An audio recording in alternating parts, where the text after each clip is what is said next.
Here with me, Shone with a W.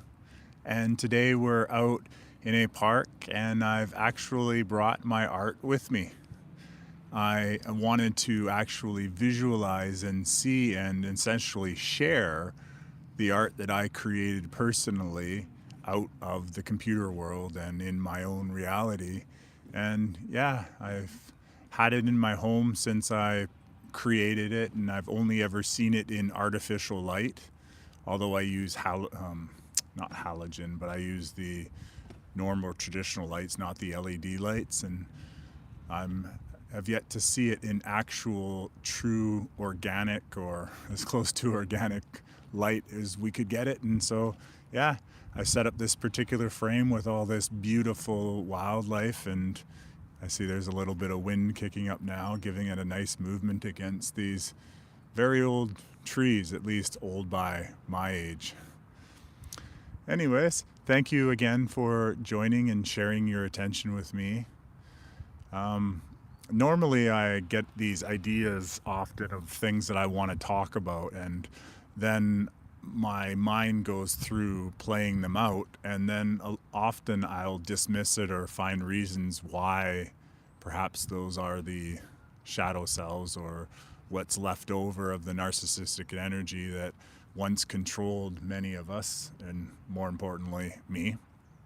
And yet today, when I had this idea come into my head talking about teaching and my experiences as a teacher in Shanghai, China, I immediately decided that perhaps I'll jump on it, because often we'll talk ourselves out of doing things because of a situation such as stage fright.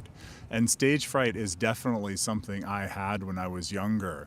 Although I loved being on the stage, I loved performing, whether it was singing or acting or even dancing.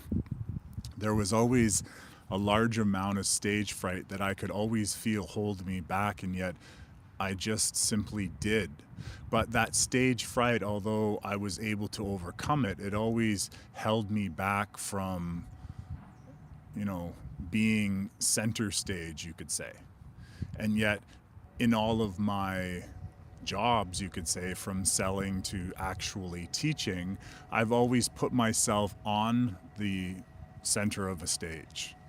Unknowingly, I realize, see, when you're in a classroom and you're teaching 20 or 30 people, you are essentially in the center of that stage, and everyone's looking at you being the teacher, of course, when you're teaching. But I never actually even thought about that. You see, I've taught many different groups of people before. When I was in China, I was teaching mostly at an elementary school, or actually, sorry, it was a high school, where the students were between the ages of 15 to 17 that I taught. And I had several different classes where I was teaching English, and essentially I was always in the center of that stage. And yet, the idea of, sharing that energy with those kids and teaching them through whatever I decided in the moment to teach was definitely a very influential and important part of, well, what I like to do and how I like to share, actually, I would probably say how I like to contribute. And yeah, I just realized I might have been holding the microphone a little far away, so we don't necessarily know whether or not all of that got through. Actually, every time that I come to this park, there's always an issue with audio, so I trust that all audio will be received in its full ability. Actually, there's a little ant that's crawling up my painting now, which is kind of cool. Oh, another one. See, they would never have had the opportunity to climb near these colors, perhaps, if they are actually able to see colors, if I hadn't been, so silly to bring my painting out into the natural light. So as we journey back to the teaching, so yeah, when I was in China, I was teaching many different classes. I also taught on the weekends to these 3 to 5-year-old children, as well as to adults. And so teaching essentially has been something that I enjoy doing, and yet I decided to name this podcast. Sorry, I'm just collecting my anyways, I decided to name this podcast Stage Fright. I don't want to be a teacher. Because that's something that I often think about, is that while I wish to share information that I've learned, and I've learned information from so many different sources, and this has allowed me to essentially compile a lot of different information, and using discernment, which I think is a very important skill, using that discernment to essentially filter through what resonates for me and what doesn't resonate for me. So yeah, I have a lot of information that would be wonderful to impart, especially considering the fact that God's graced me with so much, we won't say free time, but downtime, that I could therefore spend a lot of time and resources and my attention invested in those things that I learn from differing books or movies.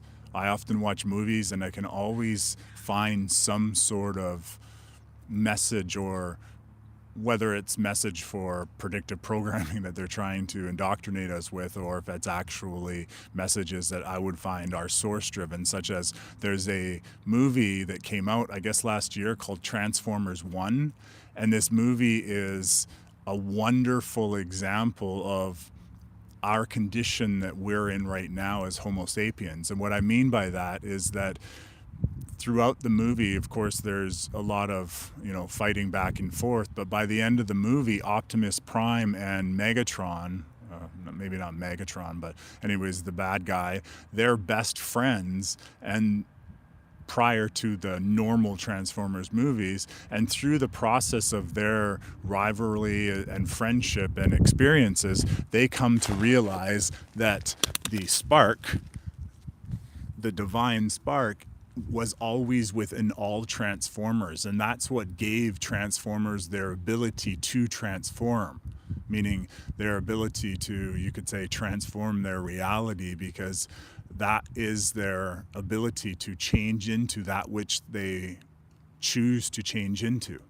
There's a process in the starting of Transformers where the actual bots, when they arrive from wherever, they scan differing vehicles. They scan their preference of a vehicle into their databanks, and therefore they take form of that. So it's that divine spark that in the Transformers that they have that ability. And that kind of parallels to the humans, to the Homo sapiens, that divine spark that's within each of us has always been there. And that's what Optimus and his friends discover, is that it wasn't that they had to, as inferior or lower evolved robots, have to work towards having a divine spark, that the divine spark was something within them always from the time of their creation, and that they had simply just forgotten about this. And as I said, it kind of reflects back to, if you are aware of essentially the ideas of ascension. And for me, ascension simply means aligning more so with, we'll say, higher self, but I would more importantly for me to say your full true self, as if there are parts of us that have been essentially blocked or forgotten for us, so that we weren't able to actually fully and truly realize what and who we truly are, as opposed to what we project on that painted curtain that I was talking about in my last metaphor. So going on to teaching, I truly appreciate what Dr. Greg Braden had said in a conference that I attended, when he essentially shared with the group that he preferred not to be called a teacher, because a student of Greg Braden was commenting on him for being her teacher, and he rejected that label, that title. And I definitely understand that myself, because that's similar to how I felt, and that's why that resonated with me. And I also resonated with the idea of what Ram Dass said, that he also wasn't a teacher or perhaps even a guru, that he was simply a wayshower, that he himself was on a journey to find what it is that he was heading towards.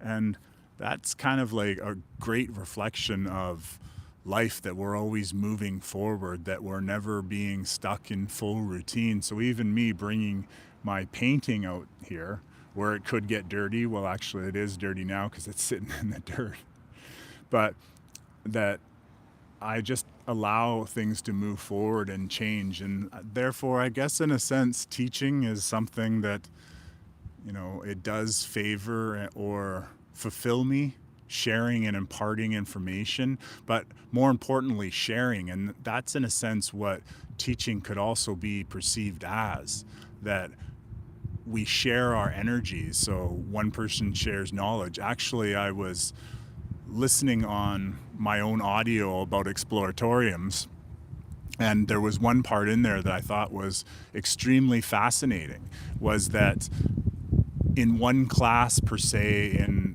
exploratorium, a person could be learning something, and then in another one they could be teaching, like in the same day, learning and teaching. And if perhaps we were all to realize that there are leaders within us, like the first one a person will always need to learn to lead is leading themselves, and that there are always parts of leadership within each of us. And I guess in a sense we're all teachers because we're all learning. Even the young student who is being taught by the older teacher, in a sense that teacher is also learning things like patience. And so that's a great role reversal of, we are all teachers. So I guess in a way, yeah, sure. I've done it before. I've actually trained maybe 500 or 600 salespeople over my time at working at the Brick. As a salesperson and a manager, the company would often have me training their new salespeople. They would accumulate from all over the lower part of our province and sit in a training class for quite a long time for training to ensure that they were most effective and knew some techniques of selling and the seven steps of selling. And so I would often train these groups and lead them, and then in many cases support them for durations afterwards as well. And it was a wonderful teaching student type of scenario. Actually, many of them went on to be higher levels in the company than me, and one of them ended up being my boss one day. Yet, in a sense, that was teaching as well, and it definitely is very enjoyable to learn and therefore teach, and teach what we learn.